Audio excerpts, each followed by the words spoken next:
grabando esto.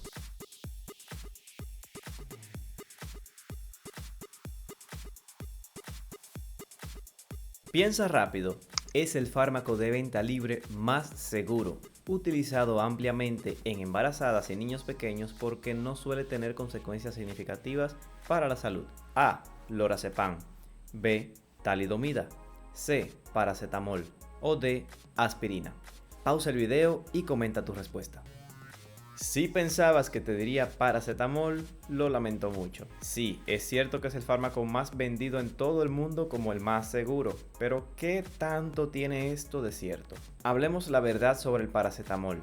Yo sé que este video me va a meter en problemas con más de un colega en mi trabajo, pero leamos lo que dicen las investigaciones más recientes sobre este fármaco. Y si aún no estás seguro de seguir viendo este video, te voy a plantear un par de dudas que aquí trataremos de responder también con datos en la mano. Primero, ¿serán las vacunas las responsables de esa asociación con el trastorno del espectro autista?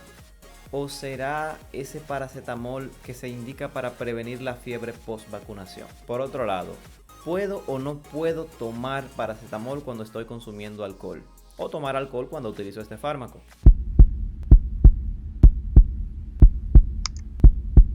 Bienvenidos a Med en un clic. Contenido científico a la vanguardia.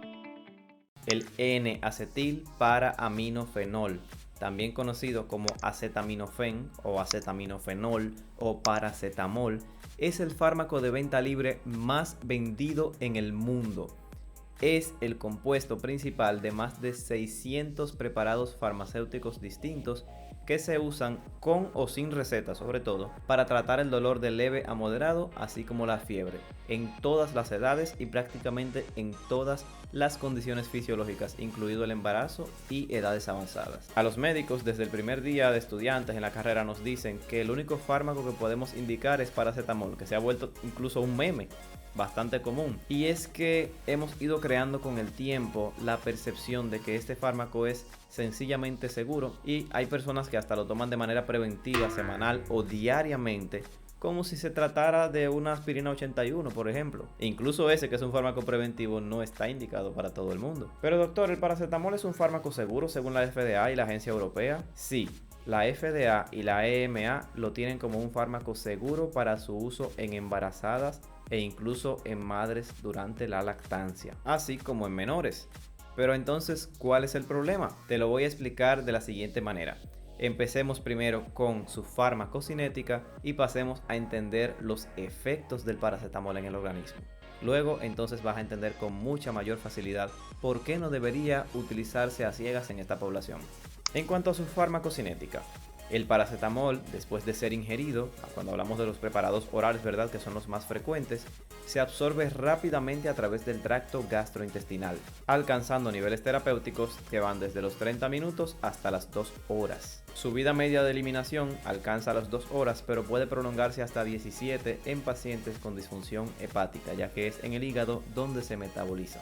Sin importar cuál sea la vía de administración, como te digo, el metabolismo ocurre principalmente en el hígado, donde se conjuga con metabolitos no tóxicos hidrosolubles que permiten eliminarlo principalmente por la orina, a través de procesos bioquímicos como la glucuronidación o la sulfuración. Ahora hablemos de su mecanismo de acción. ¿Cómo es que el paracetamol quita el dolor? ¿Cómo es que quita la fiebre? Te digo la verdad, todavía ahora en junio de 2024, cuando se está grabando este video, no hay un consenso, no hay una explicación real que pueda ser demostrable y replicable del mecanismo de acción del paracetamol. De modo que todo lo que hay son teorías, unas más cercanas que otras. Sin embargo, dado los numerosos estudios que se han hecho desde los años 80, tanto en ratas como en perros y claro en humanos, se ha propuesto que este fármaco inhibe de manera selectiva la ciclooxigenasa 3 o COX-3 en el cerebro. Sí, es parecido a lo que hacen los AINE, que inhiben la ciclooxigenasa de manera no selectiva o incluso COX-2 selectiva, y esto impide el progreso de la vía del ácido araquidónico, lo sé. Pero no, el paracetamol hasta el momento no es un AINE o antiinflamatorio no esteroideo. Incluso se dice que el paracetamol inhibe la síntesis de prostaglandinas a nivel del sistema nervioso central por mecanismos diferentes a los de la COX-3 o de la COX en general, así como su efecto antipirético al actuar directamente sobre el hipotálamo, que es donde está el centro regulador de la temperatura corporal. Hablemos entonces brevemente sobre su mecanismo de toxicidad.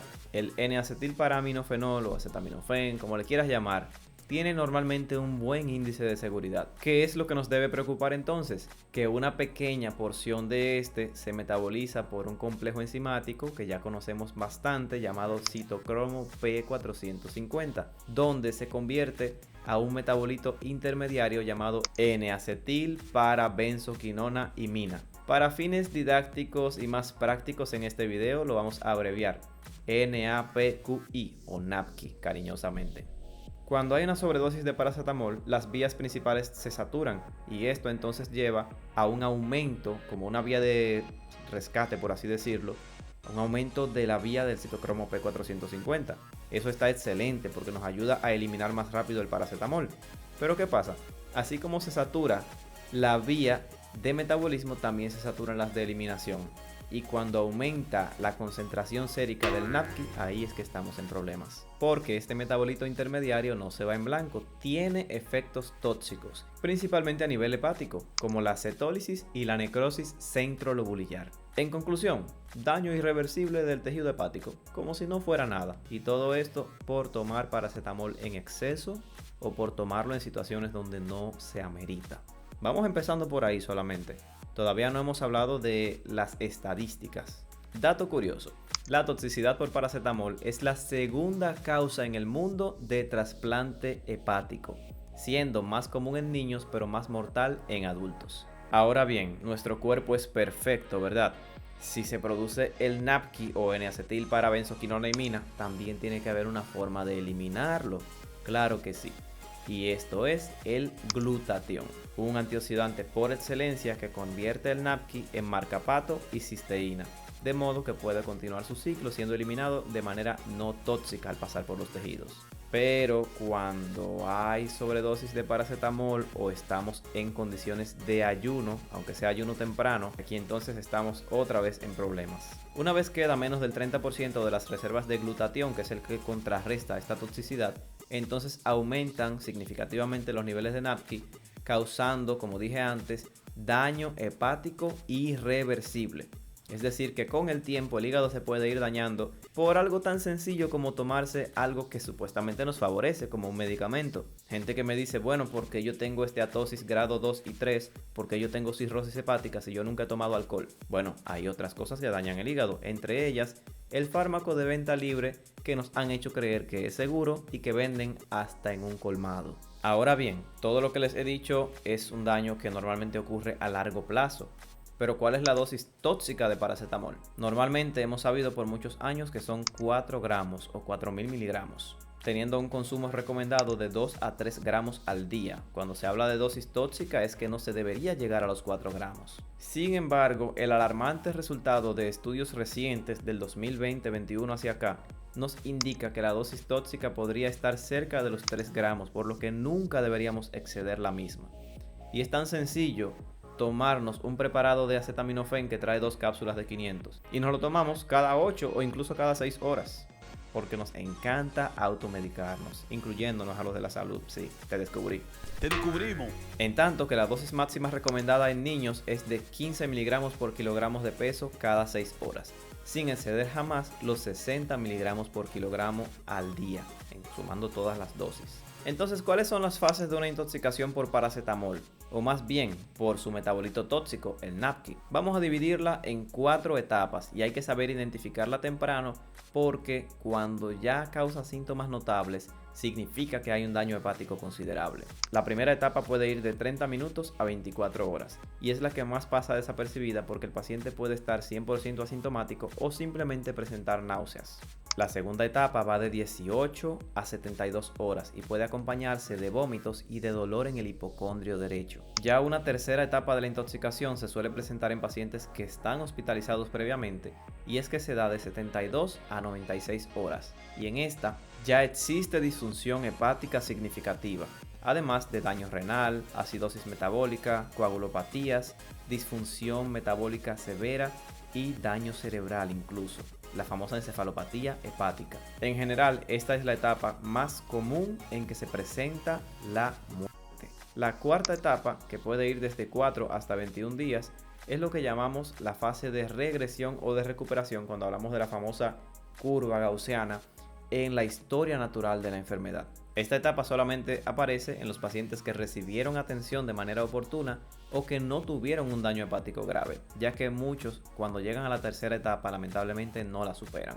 Ahora bien, hablemos de las pruebas de función hepática y por qué es tan importante hacerlas hasta en atención primaria, incluso cuando no se sospecha de esto, porque vamos a plantear el siguiente escenario. En toda enfermedad, por regla general, mientras antes se trate, mejor pronóstico. Pero acabamos de decir que en las dos primeras etapas, que pueden ir hasta días incluso, no sabemos qué tiene el paciente porque los síntomas no son específicos de una intoxicación por paracetamol. Pueden pertenecer a cualquier cosa, incluyendo un cuadro viral de esos que se solucionan por sí solos, que son autolimitados. Entonces, ¿qué va a pasar? Por eso es tan importante para nosotros los profesionales de la salud hacer una muy buena historia clínica. Y para mí el interrogatorio puede ser hasta más importante que las demás etapas, porque aquí es donde nos vamos a percatar si el paciente utilizó algún fármaco debido a algún malestar previo, etcétera. Porque el paciente me puede llegar con que tiene 3 días con un cuadro gripal y terminar siendo referido a un centro de mayor complejidad o siendo pasado a un especialista en mi centro porque tiene una probable intoxicación por paracetamol. Esto no se ve de manera tan común. Normalmente se presentan esos casos cuando las personas se toman un frasco completo o más de 10, es decir, cuando llegan a la dosis tóxica y la exceden, ya sea con fines autolesivos o por accidente. Sin embargo, es importante preguntar, porque lamentablemente cuando hay automedicación, también suelen haber muchas negligencias debidas a la ignorancia. El paciente cree que está tomando algo por hacerse un bien simplemente y entiende que mientras más se tome, más rápido se va a recuperar. Lamentablemente, en países de tercer mundo como el nuestro, es más común todavía. Entonces vuelvo a hacer la pregunta: ¿cuándo debo sospechar de una intoxicación por paracetamol en un paciente que me llegó a la consulta con síntomas inespecíficos? En los siguientes casos principalmente. Le mandamos a hacer transaminasas hepáticas y estas se encuentran elevadas, sobre todo por encima de 1000. Me refiero a la ALT y AST. También cuando el paciente, además de los antecedentes de consumo de paracetamol en grandes dosis o por tiempo prolongado, nos presenta hiperbilirrubinemia, es decir, niveles elevados de bilirrubina con o sin ictericia evidente a la vista. Además, cuando se sabe del abuso del paracetamol, también se recomienda una prueba de drogas en orina. Esto para asegurarnos de que no se haya mezclado con otra droga que pueda potenciar su efecto. También se recomienda hacer electrocardiograma y un panel metabólico completo. Por lo que es importante que todo paciente, cuando tenga sospecha de intoxicación por paracetamol, acuda al centro de salud más cercano. No importa que seas tú, que sea un familiar o que sea un paciente tuyo si eres médico. Si no estás donde hay una sala de emergencia e incluso acceso a una unidad de cuidados intensivos, envíalo a un centro donde pueda ser tratado. Es mejor que lo despachen descartando la sospecha a que se quede en su casa y se complique. Recuerda lo siguiente: una intoxicación por paracetamol tratada en la primera etapa, preferiblemente antes de las 8 horas del consumo, es lo único que garantiza revertir el daño hepático. Pasado este tiempo, el daño es irreversible y es acumulativo, de modo que le dejará una lesión permanente que puede empeorar no solamente con el uso de paracetamol, sino con otros fármacos y xenobióticos que utilizará a lo largo de su vida, quiera o no, ya sea con o sin receta médica. Entonces, te planteo la siguiente pregunta, déjalo en los comentarios. ¿Qué tanto te has hecho daño a lo largo de tu vida consumiendo paracetamol? Hablamos de eso más tarde. Ahora vamos a ver cómo manejar una intoxicación aguda de manera básica, general, porque aquí yo no te voy a dar una guía para que tú como médico, si lo eres, ejerzas a partir de este video. Sin embargo, vamos a recapitular de manera general qué dicen las guías. El pilar de la intoxicación aguda es la N-acetilcisteína. Sí, ese fármaco que se vende como expectorante y que normalmente viene en preparados efervescentes, pero solamente es efectivo si se comienza a administrar dentro de las 8 horas posteriores a la ingesta. La N-acetilcisteína tiene varios mecanismos por los cuales nos protege del daño causado por el NAPQI o metabolito tóxico del paracetamol, como por ejemplo: número 1. Previene la unión del NAPQI a las macromoléculas hepáticas, de modo que previene de manera directa el daño hepático irreversible. Número 2. Ayuda a reponer significativamente la cisteína consumida. llevando así a reponer las reservas de glutatión, recordando que este está compuesto por 3 aminoácidos: cisteína, glicina y ácido glutámico. Pero además, la N-acetilcisteína es precursor del sulfato y además vuelve a reducir el NAPQI a paracetamol, aumentando así su biodisponibilidad. Así que para quienes se han planteado la siguiente duda: ¿puedo tomar paracetamol y N-acetilcisteína, por ejemplo, en el contexto de una enfermedad viral respiratoria aguda? Porque si esto me inhibe el paracetamol, entonces ¿me va a impedir su efecto? Pues no, debido a que aumenta la biodisponibilidad del paracetamol. De hecho, la N-acetilcisteína se ha comprobado que es entonces un buen coadyuvante, porque te mantiene el efecto de manera más prolongada sin aumentarte el efecto tóxico. La N-acetilcisteína es indicada principalmente cuando se ha tomado paracetamol en el rango tóxico. ¿Cómo se administra la N-acetilcisteína? Se puede tomar por vía oral o aplicar por vía endovenosa. Y esto siempre será con una dosis inicial de carga y luego con varias dosis de mantenimiento que se extienden desde 18 hasta 72 horas dependiendo de cuál es la vía de administración. Te repito, hay todo un protocolo para esto. Normalmente un médico especialista, es decir, internista, emergenciólogo por ejemplo, o un gastroenterólogo hepatólogo o un cirujano general, están preparados para atender este tipo de casos. Así que si sospechas de una intoxicación, no dudes en ir a la sala de emergencias más cercana. Si tú eres médico general y no tienes idea de cómo hacerlo, no te pongas a inventar tampoco con el libro en la mano y el paciente al frente. Refiere a tu paciente recordando los principios de beneficencia y de no maleficencia. Lo primero es no hacer daño. Y ya que sigues aquí casi hasta el final del video, te voy a dejar un bonus que te lo había prometido al principio. ¿Puedo tomar alcohol junto al paracetamol? ¿Sí o no? Esto se ha discutido por muchísimos años. La respuesta es que no deberías, y es por las siguientes causas. Número 1. El alcohol también se metaboliza por el citocromo P450, de modo que agota el glutatión hepático. Entonces, disminuye la reserva de glutatión, aumenta el NAPQI, aumenta la posibilidad de tener daño hepático. Esto es de manera aguda, pero el consumo crónico de paracetamol también induce a la expresión de citocromo P450, y esta, que es una vía alterna del metabolismo, va pasando a un primer plano, lo que significa que a largo plazo vas a tener mayor probabilidad de pasar el paracetamol a NAPQI, tener más biodisponibilidad de este metabolito tóxico y menos del fármaco como tal. ¿En qué se traduce esto? Cuando tomes el fármaco tendrás menos efecto beneficioso, pero tendrás más efecto tóxico. De igual modo, tendrás la necesidad de tomarte una dosis mayor para satisfacer tus necesidades. Número 3. El alcohol aumenta la respuesta inflamatoria en el hígado de manera natural. De modo que si consumes alcohol y también paracetamol, pues estarás propiciando también de esta manera el daño hepático irreversible. Pero también se da en la otra vía. La lesión hepática causada por el NAPQI induce a una cascada inflamatoria que con el alcohol se exacerba. De modo que el consumo de alcohol no beneficia para nada tomar paracetamol, pero el consumo de paracetamol también nos hace daño si solemos tomar alcohol. ¿Se entendió? Hasta yo me enredé. El caso es que no se debe mezclar alcohol y paracetamol. Y por último, el consumo crónico de etanol o alcohol etílico, que es el más común que tomamos, ¿verdad?, afecta la capacidad regenerativa del hígado. Así que si utilizas alcohol mientras estás tomando paracetamol, habrá una lesión hepática potencialmente más grave. Comenta aquí debajo si conoces otros fármacos que jamás se deberían mezclar con alcohol.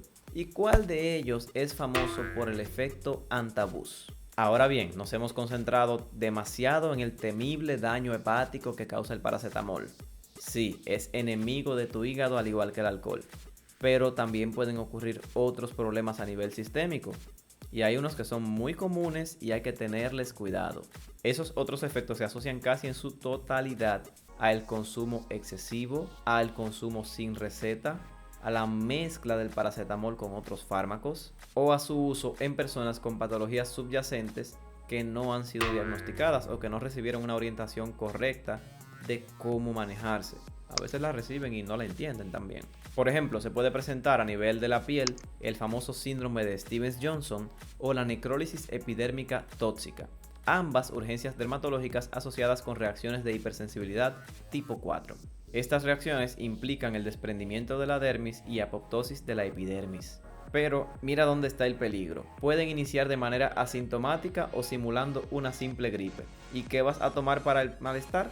Paracetamol. Es decir, el paracetamol me causó un daño, yo no supe qué fue eso y voy a tomar más paracetamol para empeorar el ciclo, claro que sí. También está asociado a daños respiratorios irreversibles, sobre todo en pacientes con enfermedad pulmonar obstructiva crónica en cualquiera de sus presentaciones, y varios tipos de daño a la superficie ocular como las cicatrices corneales, por ejemplo. Ahora bien, yo empecé diciéndote en el video que el paracetamol es un fármaco de venta libre muy común que supuestamente es seguro en embarazadas, en niños pequeños y en madres en lactancia.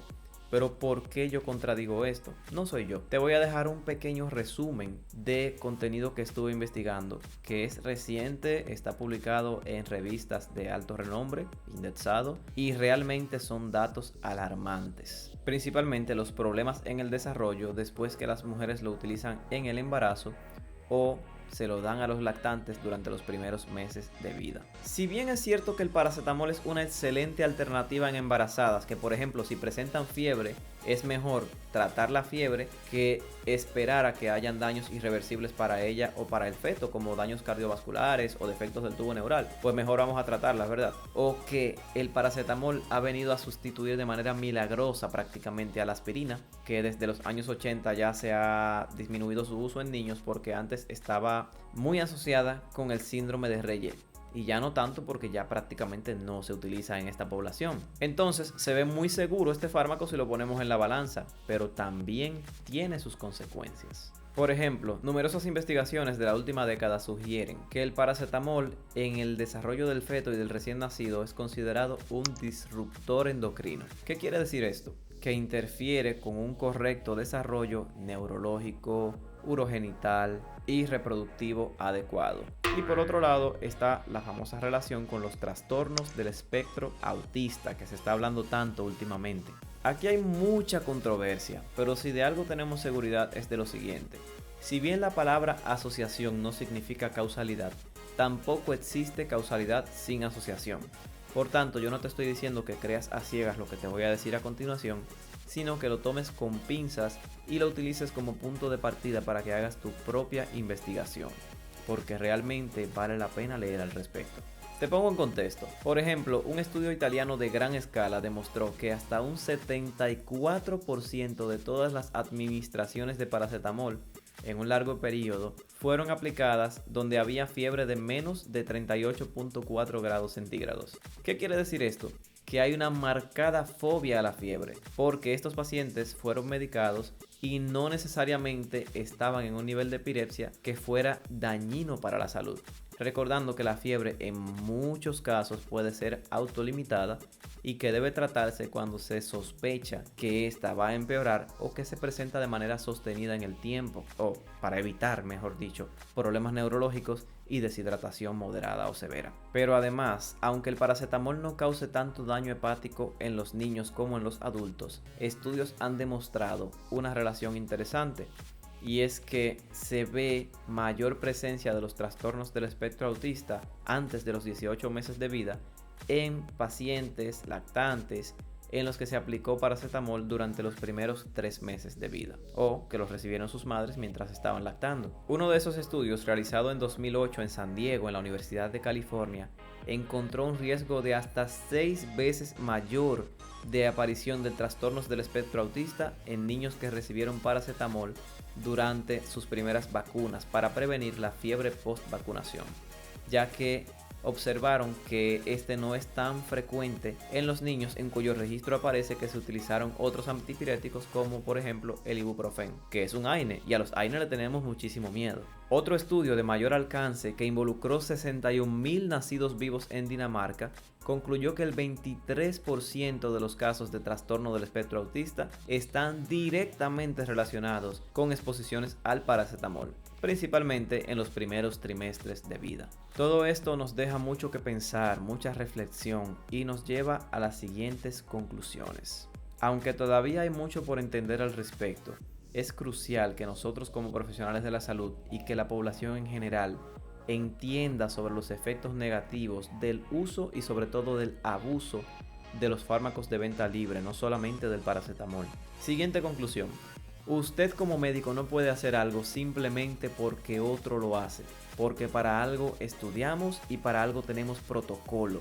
Si usted considera que el paracetamol es inofensivo para dárselo a un paciente, que sea porque usted lo leyó y no porque hay una práctica común de decir que este fármaco es el que menos daño hace y que ese es el que hasta un estudiante puede recetar. Porque yo, cuando estaba en primer y segundo semestre de la carrera de medicina, todavía sin saber prácticamente nada, ni siquiera había tomado farmacología, y ya tuve profesores que me decían que nosotros podemos indicar solamente paracetamol, porque eso es lo único que no hace daño. Hasta el agua hace daño, señores.